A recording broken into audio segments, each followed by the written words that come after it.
Oke, baik. Bismillahirrahmanirrahim. Assalamualaikum warahmatullahi wabarakatuh. Di sini kami dari kelompok 3. Kami akan menjelaskan mengenai hasil diskusi dari kelompok kami, yaitu tentang materi internal memori dan eksternal memori.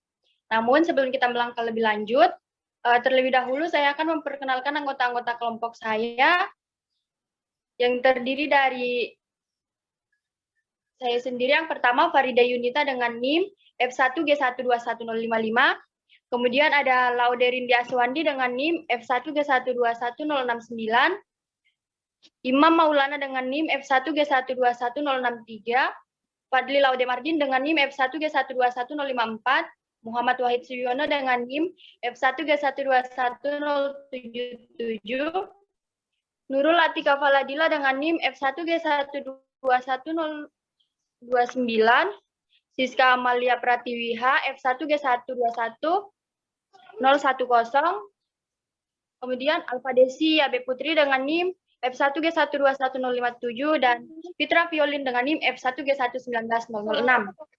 Oke, itulah anggota-anggota dari kelompok 3. Untuk selanjutnya, untuk mengefisienkan waktu, langsung saja saya persilakan kepada materi pertama untuk menjelaskan pengertian internal memori. Kepada pemateri saya persilakan.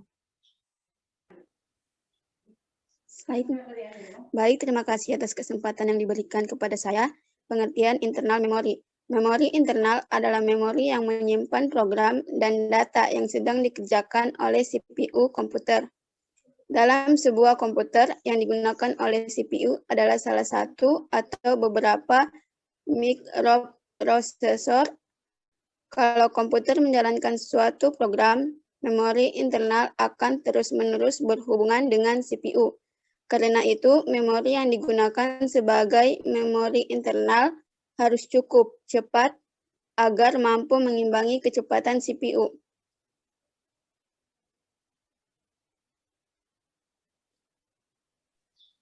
Jenis-jenis internal memory, yaitu ada 3. Yang pertama adalah RAM.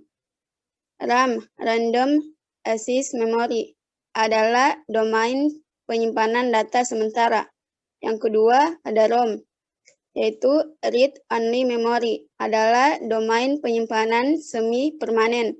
Yang ketiga adalah cache, adalah RAM kecil yang cepat dan ditempatkan sedekat mungkin dengan CPU atau mikroprosesor. Mungkin itu saja dari saya kembalikan kepada moderator. Baik, terima kasih. Selanjutnya saya persilakan kepada Saudari Nurul Atika untuk memaparkan materi selanjutnya. Kepada Saudari saya persilakan. Ya, terima kasih moderator. Baik, bismillahirrahmanirrahim. Langsung saja. Seperti yang telah dijelaskan oleh pemateri sebelumnya, secara singkatnya, RAM atau Random Access Memory adalah domain penyimpanan data sementara.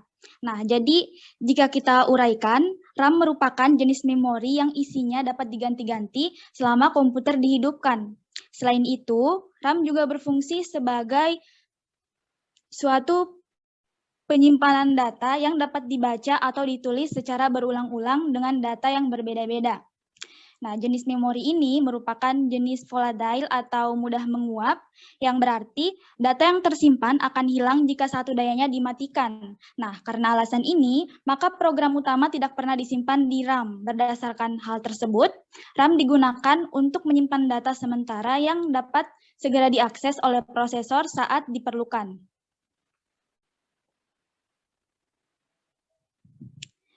Kemudian kita masuk pada jenis-jenis RAM.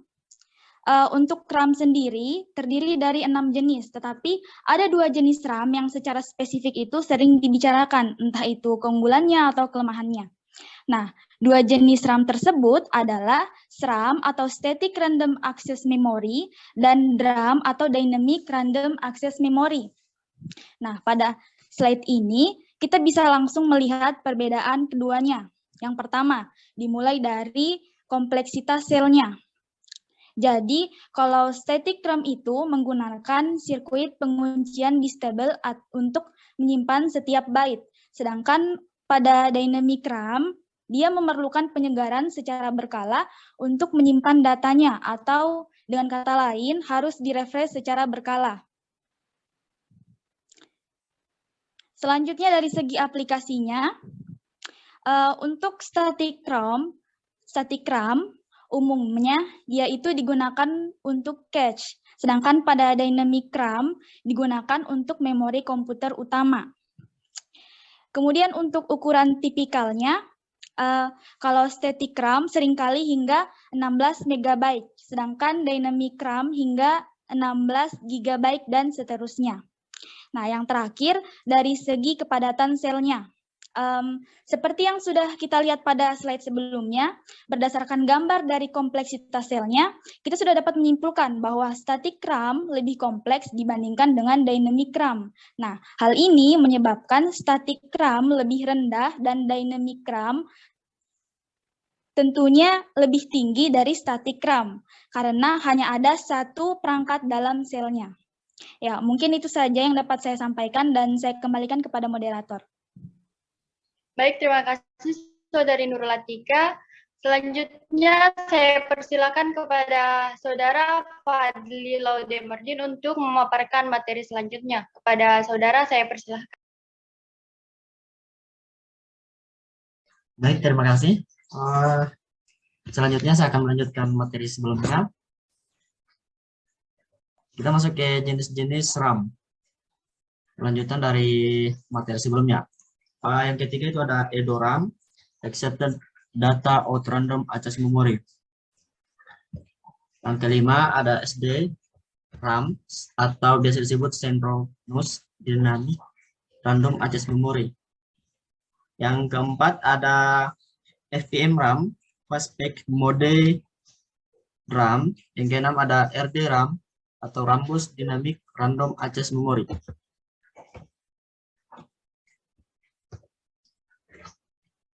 Selanjutnya, ROM. Apa itu ROM? ROM adalah perangkat keras atau perangkat keras pada komputer berupa chip memori semikonduktor yang isinya hanya dapat dibaca. Kemudian jenis memori ini datanya hanya bisa dibaca dan tidak bisa ditulis secara berulang-ulang. Memori ini berjenis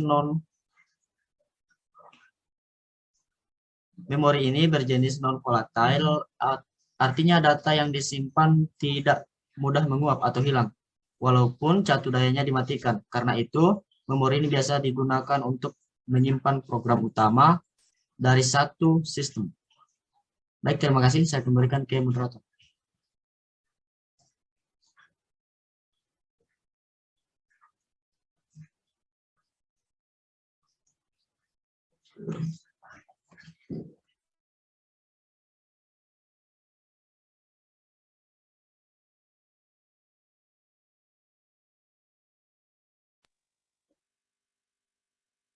Oke, baik. Terima kasih Saudara Fadli. Selanjutnya saya persilakan kepada Saudari Alfa Desi Yabe Putri untuk memaparkan materi selanjutnya. Kepada Saudari saya persilahkan. Oke, terima kasih sebelumnya. Selanjutnya itu ada jenis-jenis RAM. Yang pertama itu VRAM atau Programmable Read Only Memory. Yang kedua itu ada EPROM atau Erasable Programmable Read Only Memory. Yang ketiga itu ada EEPROM atau Electrical Arithmetic.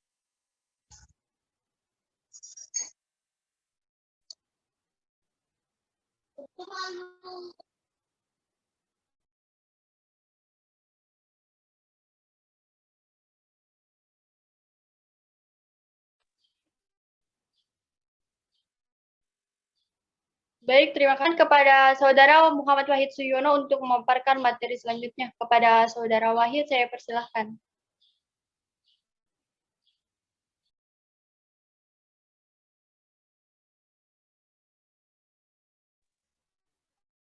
Oke, baik. Terima kasih, moderator.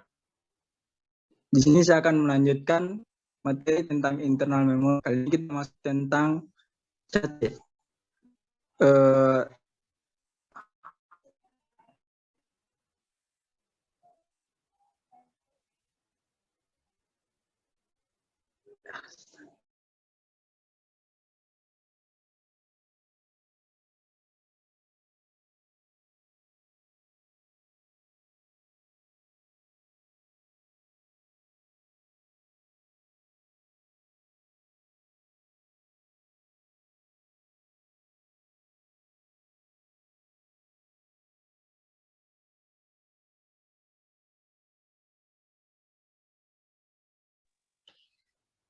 Oke, mohon maaf mungkin Saudara Wahid terkendala jaringan. Mungkin saya persilakan kepada Saudari Nurul Atika untuk melanjutkan pemaparan materinya yaitu mengenai Caca. Kepada Saudari Nurul Atika, saya persilakan. Ya baik, terima kasih moderator. Kita masuk pada materi catch. Nah, jadi untuk catch ini, cara kerjanya yang pertama, CPU membaca word memory. Yang kedua, akan diperiksa di cache memory, kemudian jika ada akan dikirimkan ke CPU, dan jika tidak ada akan dicari ke memori utama. Kemudian yang terakhir akan dikirim ke cache memory, lalu dikirim lagi ke CPU. Ya, mungkin itu saja. Saya kembalikan kepada moderator. Baik, terima kasih Saudari Nurul Atika. Selanjutnya saya persilahkan kepada Saudari Fitra untuk memaparkan materi selanjutnya yaitu mengenai pengertian eksternal memori. Kepada Saudari Fitra, saya persilahkan. Baik, terima kasih kesempatannya. Selanjutnya yaitu pengertian eksternal memori. Memori eksternal adalah memori tambahan yang berfungsi untuk menyimpan data atau keras pembacaan dan penyimpanan data di luar memori utama. Pada dasarnya, konsep dasar memori eksternal adalah menyimpan data bersifat tetap atau non-volatil, baik pada saat komputer aktif ataupun tidak.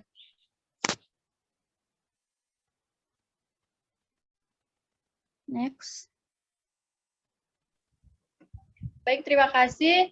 Selanjutnya saya silakan lagi kepada Saudara Imam untuk memaparkan materi selanjutnya. Kepada Saudara Imam, saya persilahkan.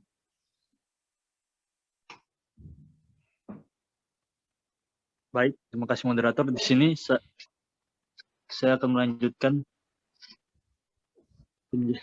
penjelasan tadi, yaitu jenis-jenis internal memori.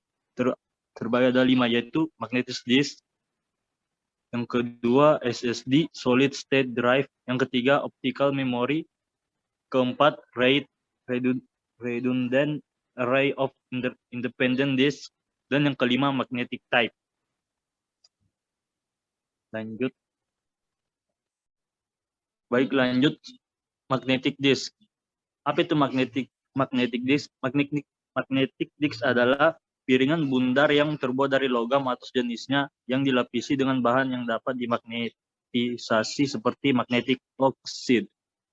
Data direkam di atasnya dan kemudian dapat dibaca dari disk dengan menggunakan conducting coil yang dinamakan head.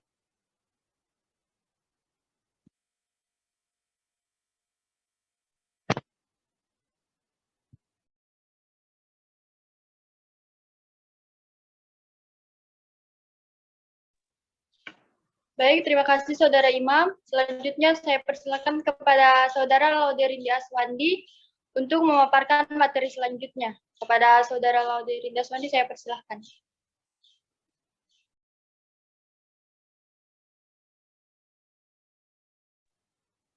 Oke, terima kasih moderator.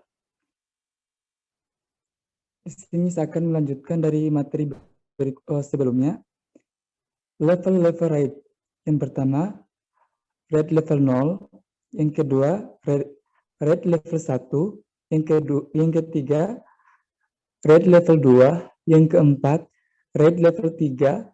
Yang kelima, RAID level 4. Yang keenam, RAID level 5. Yang ketujuh, RAID level 6. Dan yang kedelapan, RAID level 1+0.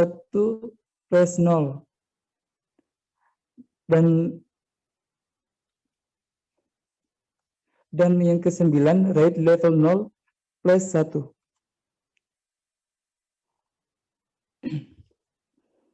Oke, ESD adalah inovasi terkini dan terbaru dari media penyimpanan data.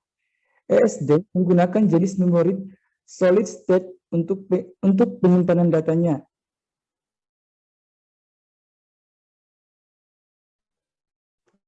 SSD dan juga sebuah penyimpanan data yang tidak menggunakan cakram magnetis seperti cakram keras konvensional. Berbeda dengan volatile memory pada RAM, data yang telah disimpan di SSD tidak akan hilang meskipun daya listrik tidak ada. Oke, sekian dari saya. Saya kembalikan pada moderator. Oke, baik, terima kasih. Langsung saja saya persilahkan kepada Saudara Muhammad Wahid Suyono untuk memaparkan materinya. Kepada Saudara Wahid, saya persilahkan. Oke, baik. Terima kasih atas kesempatannya, moderator. Di sini saya akan membawakan materi tentang optical memory. Optical memory atau optical disk merupakan perangkat keras penyimpanan data yang terbuat dari bahan-bahan optik, seperti dari resin atau polikarbonat, dan dilapisi permukaan yang sangat reflektif seperti aluminium. Optical memory terbagi menjadi 4. Yang pertama itu Laserdisc atau LD atau cakram laser. Kemudian ada CD, compact disk. Kemudian yang ketiga ada CD-ROM atau compact disk read only memory. Dan yang keempat, yang terakhir itu CD atau compact disk. Nah, kemudian kita masuk ke materi magnetic tape. Magnetic tape adalah model pertama daripada secondary memory. Tape ini juga dipakai untuk alat input-output di mana informasi dimasukkan ke CPU dari tape dan informasi diambil dari CPU lalu disimpan pada tape lainnya. Panjang tape pada umumnya 2400 feet, lebarnya 0,5 inch, dan tebalnya 2 mm. Data disimpan dalam bintik kecil yang bermagnet dan tidak tampak pada bahan plastik yang dilapisi peroksida. Fleksibel plastiknya disebut Mylar. Mekanisme aksesnya adalah tape drive. Oke, terima kasih moderator. Terima kasih, saya kembalikan ke moderator. Oke, baik, terima kasih. Itulah tadi hasil presentasi dari kelompok kami. Selanjutnya saya akan membacakan materi dari, maksud saya membacakan kesimpulan dari materi kami kali ini.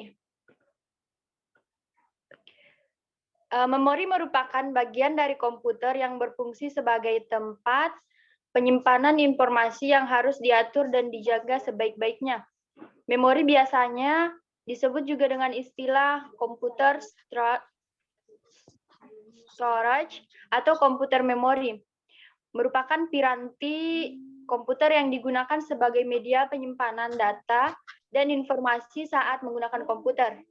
Memori dikelompokkan menjadi memori internal dan memori eksternal. Memori internal adalah memori yang diakses secara langsung oleh prosesor. Memori internal memiliki fungsi sebagai pengingat. Dalam hal ini, yang disimpan di dalam memori utama dapat berupa data atau program, sedangkan memori eksternal adalah memori tambahan yang berfungsi untuk menyimpan data atau program. Oke, baik, itulah kesimpulan dari materi kami. Kurang dan lebihnya mohon dimaafkan. Saya akhiri dengan ucapan billahi taufiq wal hidayah. Wassalamualaikum warahmatullahi wabarakatuh.